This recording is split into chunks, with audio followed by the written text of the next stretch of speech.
NaNoWriMo has ended quite some time ago, and I must say that my return to word-exclusive storytelling has been an eye-opener for me and somewhat of a wake-up call. Now, it's no surprise to anyone that writing can be difficult, and especially if you have yet to complete a story from start to finish. This is including critique, editing, and multiple drafts. Despite my planning and the confidence that I understood the story I had, I was not quite prepared to start piecing together quite yet. More often than not, I would spend an hour or more just thinking about ways to make the story move forward to the next plot point in a believable and entertaining way. This resulted in headaches, exhaustion, and several chapters devoted to the period of time before the protagonist even accepts the call to adventure. I had finished tens of thousands of words and was fast moving towards a complete NaNoWriMo, but with each added word, sentence, and scene, I could only think about how much further from the story I was actually getting.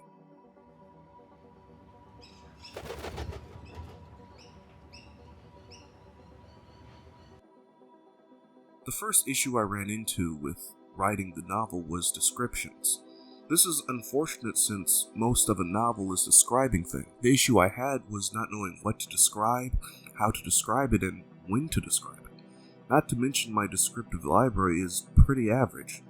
I had opened the story during a large gathering in front of an elven royal palace, where Lord Chaldean, the new king, was to give a speech, addressing the citizens of the kingdom about the passing of his father and his plans for the kingdom. I spent a lot of time trying to figure out when I should describe the kingdom, and when I should describe the important people attending the gathering. What words do I use to describe what everyone is wearing? And when do I mention the pointed ears? At every turn, it felt like I had something to describe that couldn't be left to the imagination, because it might be important later in the story. Locations that I didn't know how to describe began to look exactly the same. Actions that I described before would be described the same way later on, which made certain scenes boring to write and certainly to read. Now, this issue isn't too bad for a first draft, because scenes can be rewritten and edited once I have more experience with the writing. But not knowing the right words in order to describe something and using the same words over and over again can be time consuming when you spend all that time trying to think of what to say and then just editing it afterwards to make the description more unique. There are only so many ways you could describe a man gripping the handle of his blade without taking up too much space on the page. My primary issue with this year's NaNoWriMo was not knowing enough about the story and the characters involved. This year I did have more planned than any NaNoWriMo I've done in the past. In fact, my first attempts were done with no planning at all. But in those situations I had a better grasp of the characters through several writing exercises and short stories. Just had no idea of the plot. So I guess you can count that as a bit of planning. In this story I had to reinvent characters I had made already, at the same time pushing them towards an already determined outcome. But I still had no idea who they were in the context of the story. So deciding how they would act and react was difficult.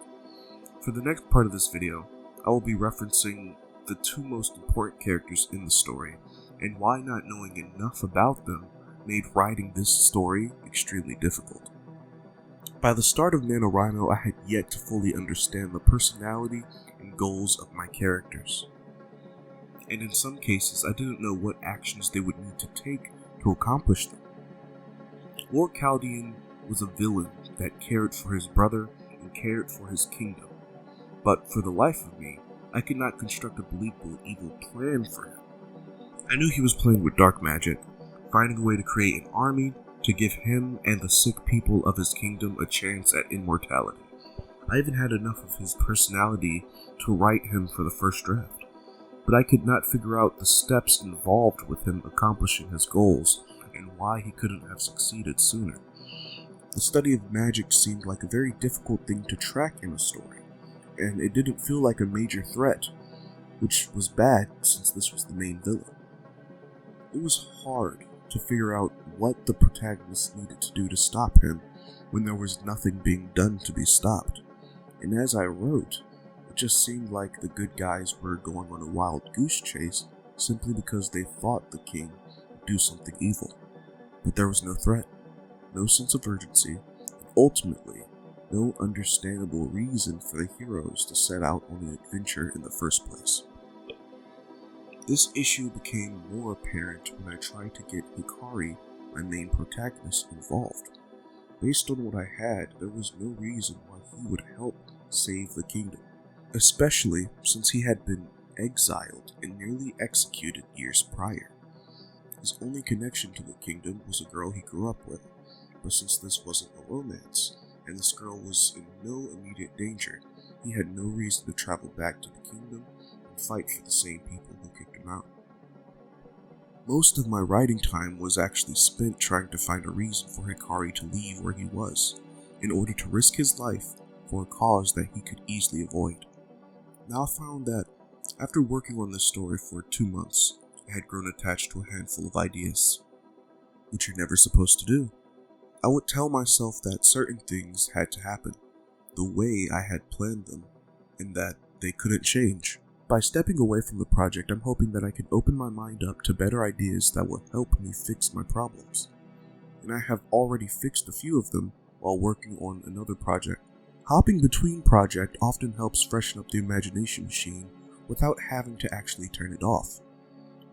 Not to be mistaken for hopping between projects without making progress on any of them, or starting a new project every time one gets bored.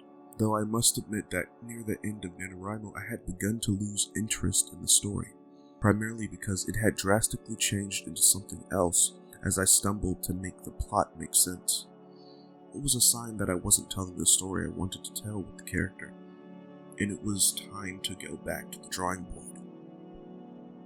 During the opening of the story, I had to suddenly create an entirely new continent with kingdoms and world building that I didn't have time to plan. I even planned a heist where the protagonist would help some random bandits steal a boat full of treasure so that he can get back home. It was a mess, but without this mess, I wouldn't have been able to grow and get better at the craft and shake off a bit of writing rust. From now on, I'm going to take my time to plan stories completely, working out all the problems and holes before sitting down to write. But before I do that, I hope this video was helpful to at least one of you out there. If not, let us know in the comments what could be done better. And if you know of other ways we can level up our writing skills, let us know that as well. Also, while you're down there, it would be cool if you could subscribe and hit the bell icon so you can see what I do next. But until we meet again, I would just like to say, welcome to Edenwick.